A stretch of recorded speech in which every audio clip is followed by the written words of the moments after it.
بسم اللہ الرحمن الرحیم. الف لام میم. حروف تہجی عربک الفابیٹس کے لیٹرز ہیں.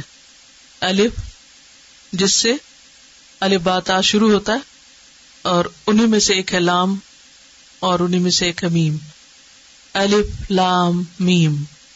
ان کو لکھا اکٹھے جاتا ہے لیکن پڑھا الگ الگ جاتا ہے. چونکہ الگ الگ پڑھا جاتا ہے اس لیے ان کو حروف مقطعات بھی کہا جاتا ہے. مقطعات. اور مقطعات کا لفظ جو ہے یہ قطع کرنے سے. قطع کرنے کا کیا معنی ہوتا ہے؟ کاٹنا. کاٹ کے چیز کو کیا کیا جاتا ہے؟ الگ الگ کر دیا جاتا ہے. مثلاً آپ سبزی کاٹتے ہیں نا, کیا معنی ہوتا ہے کاٹنے کا؟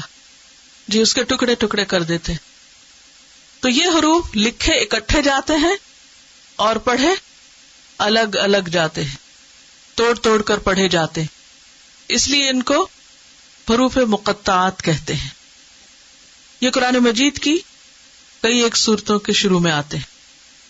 کہا جاتا ہے کہ الف لام میم سے مراد ایک اس کا معنی بیان کیا گیا کہ یہ کسی چیز کا نام ہے, یا تو اللہ کا نام ہے, یا کسی سورت کا نام ہے, یا کسی اور چیز کا نام ہے.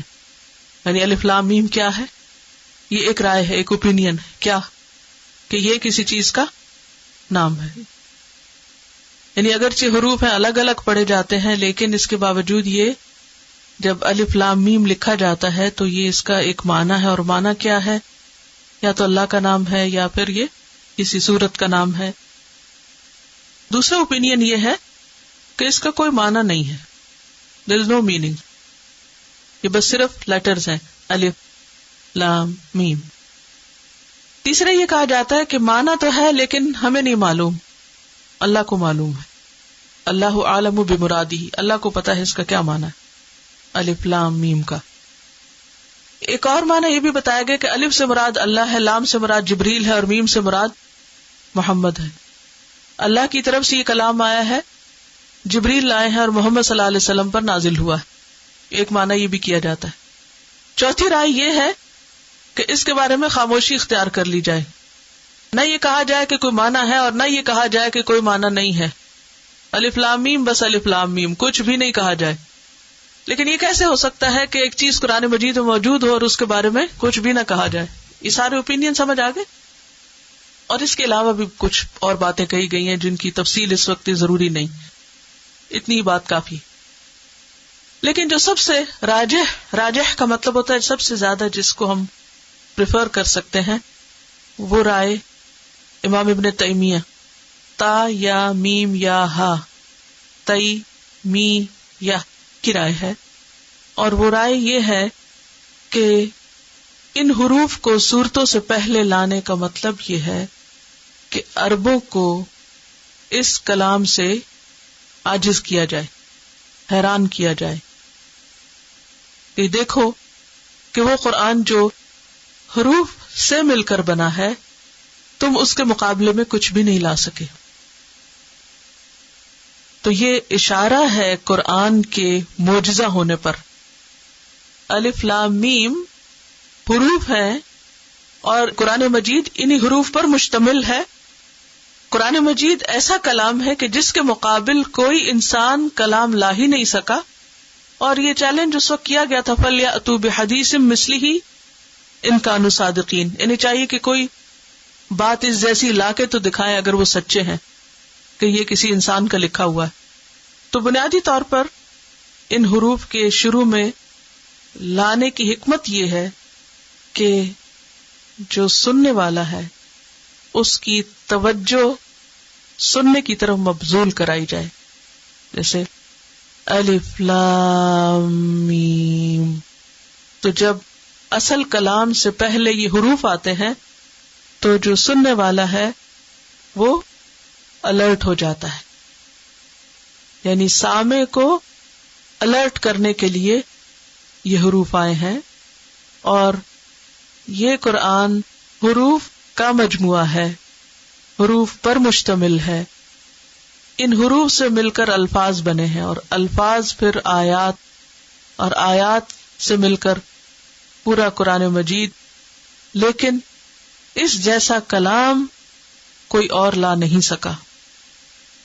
تو یہ حروف قرآن مجید کے معجزہ ہونے کی دلیل ہے. قرآن مجید کلام ہے، حروف کا مجموعہ ہے. الف لام میم جیسے اور بہت سے حروف ہیں اس میں. تم بھی ان حروف کو جوڑ کے کچھ بنا کے لاؤ، تم اس جیسا کچھ نہیں لا سکے. ذالک، ذا جو ہے اسم اشارہ کے لیے، اور لام جو ہے دور کے لیے. ذالی اور کا مخاطب کے لیے. ذالکہ کا لفظی معنی ہوتا ہے وہ. عربی زبان کا ایک اسلوب یہ ہے کہ جب کسی چیز کی بلندی اور عظمت کا اظہار کرنا ہو تو اشارہ قریب سے نہیں بعید سے کیا جاتا ہے. جب کسی چیز کی بلندی کی طرف اشارہ کرنا ہو تو یہ نہیں کہتے، وہ کہتے ہیں. یہ اسی طرح جیسے ہم اردو میں تم کی جگہ آپ کہتے ہیں. کیوں کہتے ہیں؟ آپ کیوں کہتے ہیں؟ ادب کے لیے، احترام کے لیے. انگریزی میں کوئی ایسی چیز نہیں ہے. بعید کا لفظ ہے جس کا معنی ہے دور کی چیز، اور قریب جو ہے قریب کی چیز. تو اسم اشارہ بعید. ذالکہ کا جو ٹیکنیکل لفظ ہے ذالکہ کو کہنے کے لیے وہ کیا ہے؟ اسم اشارہ بعید. تو عربوں کے ہاں جب کسی چیز کی اہمیت جتانا مقصود ہوتا تو وہ سامنے رکھی ہوئی چیز کو یہ نہیں کہتے تھے. کیا کہتے تھے؟ وہ. کیوں؟ اہمیت دینے، رسپیکٹ، بلندی، بلند مقام دینے کے لیے. تو ذالک الکتاب، یہ کتاب جو آپ کے سامنے ہے اس وقت، یہ وہ کتاب ہے لا ریب فیہ جس میں کوئی شک نہیں. یہ تو ہے ایک بات. دوسری بات یہ ہے کہ یہ کتاب جو اس وقت ہمارے سامنے ہے اس کی اصل لوح محفوظ میں ہے. اصل کہاں ہے؟ لوح محفوظ میں. لوح محفوظ کہاں ہے؟ دنیا میں کہیں رکھی ہوئی ہے؟ نہیں، بلند مقام پر ہے. تو اس میں یہ کتاب ہے. بل ہوا قرآن مجید فی لوح محفوظ. یہ قرآن مجید کہاں محفوظ ہے؟ لوح محفوظ میں. یہ سورۃ البروج کی آیت ہے 21 اور 22. اسی طرح یہ قرآن مجید فرشتوں کے پاس بھی ہے. اوریجنل کاپی کہاں ہے؟ لوح محفوظ میں. سیکنڈ کاپی کہاں ہے؟ فرشتوں کے پاس. اور اس کے بارے میں بھی سورۃ عبسہ میں آتا ہے فی صحف مکرمۃ مرفوعۃ مطہرۃ بأیدی سفرۃ کرام بررہ. بأیدی ہاتھوں میں ہے، سفرہ کاتبوں کے، لکھنے والوں کے. کون ہے؟ کرامن معزز، بررہ بہت نیک. نیک معزز فرشتوں کے ہاتھوں میں ہے یہ صحیفے یعنی قرآن مجید. یہ سورۃ عبسہ کی آیت ہے 13 سے 16 تک. ٹھیک ہے. اور اس کی تیسری کاپی کہاں ہے؟ ہمارے سامنے. ٹھیک ہے. تو ذالک الکتاب، الکتاب یہ وہ کتاب ہے. کتاب عربی میں کہتے ہیں لکھی ہوئی چیز کو، لکھی ہوئی چیز کتاب. کتاب کے لیے لفظ صحیفہ بھی استعمال ہوتا ہے، لیکن صحیفہ جو اسکرول کے لیے ہوتا ہے، پھیلی ہوئی چیز کے لیے آتا ہے، اور پھر اس کو دوسری طرح سے لپیٹ لیتے ہیں. عموماً اسکرولز کو کس طرح محفوظ کرتے ہیں؟ جلد نہیں بناتے، رول کر لیتے ہیں. تو یہ الکتاب، اور ال کس کے لیے آتا ہے؟ خاص کے لیے. یہ کتاب وہ ہے، وہ خاص کتاب ہے، یعنی قرآن مجید. لا نہیں، ریبہ کوئی شک، اس میں کوئی شک نہیں. شک عربی زبان کا لفظ ہے، لیکن یہاں شک کی بجائے ریب کا لفظ استعمال ہوا ہے. شک کی بجائے کیا آیا ہے؟ ریب. دونوں میں فرق ہے، ریب اور شک میں فرق ہے. ریب کہتے ہیں ایسا شک جو انسان کو بے چین کر دے، وہ شک جو سکون چھین لے. تو لا ریب فیہ کا کیا مطلب ہے؟ اس میں کوئی شک نہیں، یعنی تم اس پر پورا اعتماد کر سکتے ہو. اس کو پڑھتے جاؤ گے، دل میں اترتا جائے گا، ہڈن سوالوں کے جواب ملیں گے اور ایسی چیزوں کو مطمئن کرے گا کہ جن کے بارے میں کوئی انسان مطمئن نہیں کر سکتا. تو لا ریب فیہ، اس میں، کس میں؟ قرآن مجید میں کوئی شک نہیں کہ یہ اللہ کی طرف سے ہے اور بالکل سچی کتاب ہے. اس لیے آئی ہے یہ کتاب ہدن، رہنمائی کے لیے، گائیڈ کرنے کے لیے، راہ دکھانے کے لیے. کس کو؟ للمتقین، متقین کو. متقین کون ہے؟ تقوی والے. متقی کی جمع تقوی کیا ہوتا ہے؟ پرہیزگاری. وہ کیا ہوتا ہے؟ پرہیزگاری، پرہیز کرنا. پرہیز کس کو کہتے ہیں؟ بچنا، کسی چیز سے بچنا. تو تقوی کا معنی بچنا بھی ہوتا ہے، مگر کس چیز سے بچنا؟ گناہوں سے بچنا. تقوی کا معنی ڈرنا بھی ہوتا ہے. کس سے ڈرنا؟ اللہ سے ڈرنا.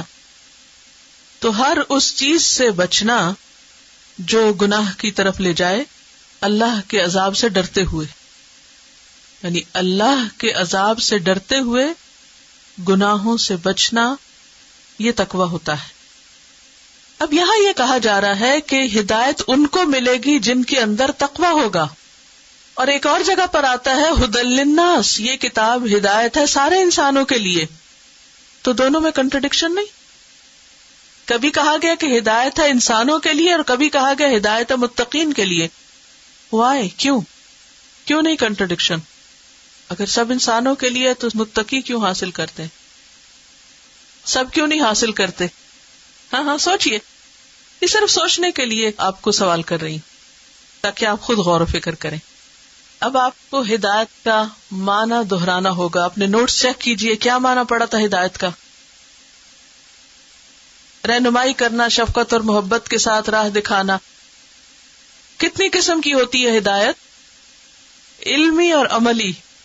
ہدی للناس، علمی رہنمائی تو سب کے لیے ہے، علم تو سب کو دے گی، جو بھی اٹھائے گا پڑھے گا اسے نالج مل جائے گا. لیکن ہدایت کی جو دوسری قسم ہے، ہدایت عملی، وہ کس کے لیے ہے؟ متقین کے لیے. تقوی کے بھی درجے ہوتے ہیں، تقوی کے بھی لیولز ہیں. کچھ لوگوں کے اندر تقوی تھوڑا ہوتا ہے اور کچھ کے اندر بہت تقوی ہوتا ہے. کچھ کے اندر عمر جیسا تقوی ہوتا ہے اور کچھ کے اندر کم درجے کا تقوی ہوتا ہے. تو ہدایت کس درجے کی کس کو ملتی ہے؟ جس کے اندر جس درجے کا تقوی ہوتا ہے. عام طور پر لوگ کہتے ہیں نا، اتنا قرآن پڑھتے ہیں لوگ لیکن ان کا عمل نہیں بدلتا. دیکھے ہیں ہم نے قرآن پڑھنے والے، دیکھے ہم نے حافظ، دیکھے ہیں ایسے اور ویسے. بولتے رہتے ہیں، یعنی کبھی نہیں سنا یہ لفظ. مجھے تو بہت سننے کو ملتا ہے. ایسا کیوں ہوتا ہے؟ تقوی نہیں ہوتا. ان کے پاس ہدایت علمی تو ہوتی ہے، ہدایت عملی نہیں ہوتی. اس کے لیے میں نے 2 اور ٹرمز بھی یوز کی تھی، اگر آپ ان کو دہرا لیں تو آپ کو فائدہ ہوگا. ارشاد اور توفیق. ارشاد کیا ہے؟ نالج، رشد، رہنمائی. اور توفیق کیا ہے؟ کسی چیز کو کر لینے کی صلاحیت. تو ہدی للمتقین، ہدایت ہے متقین کے لیے. جتنا تقوی اتنی ہدایت. یہ 2 لفظ لکھ لیجئے تو آپ کو فائدہ دے گا. کیا؟ جتنا تقوی اتنی ہدایت، جتنا اللہ کا ڈر اتنی ہی رہنمائی. تو ہم پھر اللہ کو بلیم نہیں کر سکتے، قرآن کو بلیم نہیں کر سکتے. کس کو کرنا چاہیے؟ خود اپنے آپ کو. اکثر جب لوگ کہتے ہیں نا قرآن پڑھ کے بھی ویسے ہی ہو، تو یوں لگتا نا جیسے کوئی قرآن کو بلیم کر رہا ہو کہ قرآن پڑھنے کا کوئی فائدہ نہیں. اکثر لوگ یہ کرتے نا، قرآن پڑھنے کا کوئی فائدہ نہیں. کیوں؟ عمل ہی نہیں بدلتا. تو کیا اس میں قرآن کا کوئی قصور ہے؟ نہیں، لوگوں کا. اس کی مثال ایسے ہی ہے کہ جیسے مختلف طرح کی زمین ہوتی ہے نا، تو اگر اچھی زمین ہوگی تو معمولی قسم کے بیج سے بھی کیا نکلے گا؟ بہت اچھا پھل. اور اگر زمین خراب ہوگی تو کیا نتیجہ نکلے گا؟ بہترین پانی، بہترین بیج کوئی فائدہ نہیں دے گا. پانی کا قصور ہے، بیج کا قصور ہے، کسی کا نہیں. کس کا ہے؟ زمین کا. اس لیے کبھی بھی یہ نہیں سوچنا چاہیے کہ قرآن پڑھنے کا کوئی فائدہ نہیں. قرآن پڑھنے کا فائدہ ضرور ہے. یہ الگ بات ہے کہ پڑھنے والا خود کیسا ہے. اب اگر آپ اپنے بارے میں سمجھتے ہیں کہ مجھے کوئی زیادہ فائدہ نہیں ہوتا، تو پھر ہمیں یا تو یہ کرنا ہوگا کہ قرآن چھوڑ دینا ہوگا، یا یہ کہ اللہ سے تقویٰ مانگنا ہوگا. تو کیا کرنا چاہیے؟ کوئی دلیل؟ نبی صلی اللہ علیہ وسلم کی دعا آپ کیا مانگتے تھے؟ اللہم آت نفسی تقواہا وزکھا انت خیر من زکاہا انت ولیہا ومولاہا.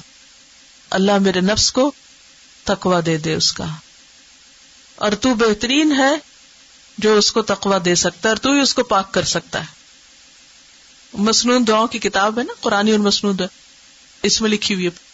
تو ذالک الکتاب، یہ کتاب یعنی قرآن مجید جو جبریل کے ذریعے لوح محفوظ سے آپ کے قلب مبارک پہ اتری، معزز کتاب، تعظیم والی کتاب، قرآن مجید، قرآن کریم، کتاب مبارک. کیا کیا نام تھے اس کے؟ لا ریب فیہ، اطمینان سے پڑھو، کوئی شک والی بات نہیں اس میں، بالکل سچ ہے، حقیقت ہے. تمہارے نفس کی حقیقتیں کھولے گی، کائنات کی حقیقتیں کھولے گی، ہر چیز روشن ہوگی، ہدایت ملے گی، راہ ملے گا، راستہ ملے گا. لیکن اس کو پانے کے لیے متقین ہونا ضروری ہے، اور متقی بننے کے لیے اللہ سے مانگنا ضروری ہے. ایک اور چیز جو یہاں یاد رکھیے وہ ہے الکتاب. ساری کی ساری کتاب ایسی ہے جس میں کوئی شک نہیں. اگر آپ قرآن کے کسی حصے پر شک کریں گے تو کیا ہے؟ یہ کفر ہے. قرآن پورے کا پورا سچائی پر مبنی ہے، اللہ کی طرف سے، اس میں کوئی کسی قسم کی چینجز نہیں ہوئی. یہ ایمان لانا بھی ضروری ہے. الکتاب، کتاب اور الکتاب میں فرق ہے نا کہ نہیں؟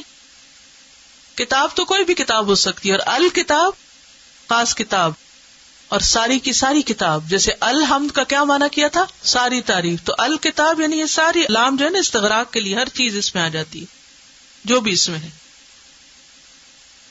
اب متقین کی کچھ صفات بتا دی گئی ہیں.